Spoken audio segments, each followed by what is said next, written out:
Last programme সেটা হলো বাংলায় বক্তব্য দেবে আশফাক মল্লিক।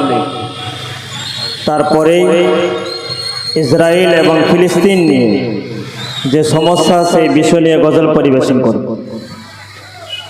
আসসালামু আলাইকুম ওয়া রাহমাতুল্লাহি ওয়া বারাকাতুহু নাহমাদুহু ওয়া নুসাল্লি আলা রাসূলিহিল কারীম আম্মা বাদ আউযু বিল্লাহি মিনাশ শাইতানির রাজীম বিসমিল্লাহির রাহমানির রহিম ওমা খালাকতুল জিন্না ওয়াল ইনসা ইল্লা লিয়াবুদুন আকিমুস সালাত।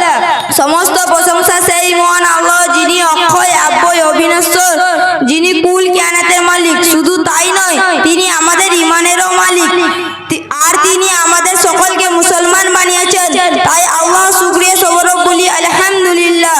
তারপর লাখ কোটি দরুদ ও সালাম জানাই তিনবার।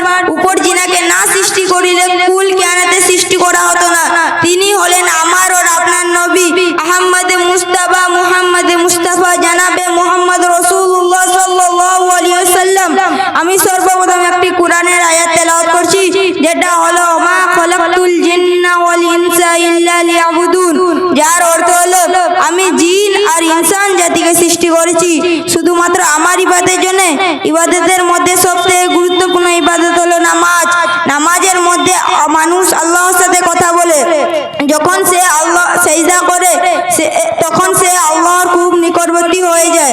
আল্লাহ তাআলা কুরআনের মধ্যে অনেক জায়গায় নামাজ প্রতিষ্ঠা করার নির্দেশ দিয়েছেন। উদাহরণস্বরূপ আকিমুস সালাহ, নামাজ কায়েম করুন। নামাজ এমন একটি ইবাদত যেটা কারোর জন্য ছাড় নেই।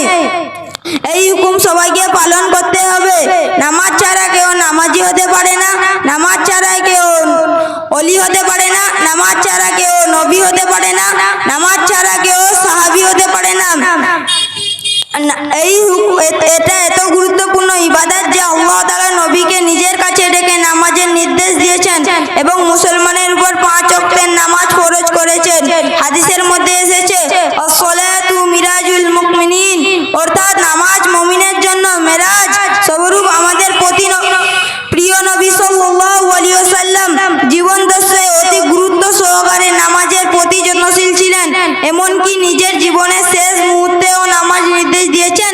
সুতরাং আমাদের প্রত্যেককে নামাজ প্রতি বিশেষভাবে যত্নশীল হওয়া উচিত।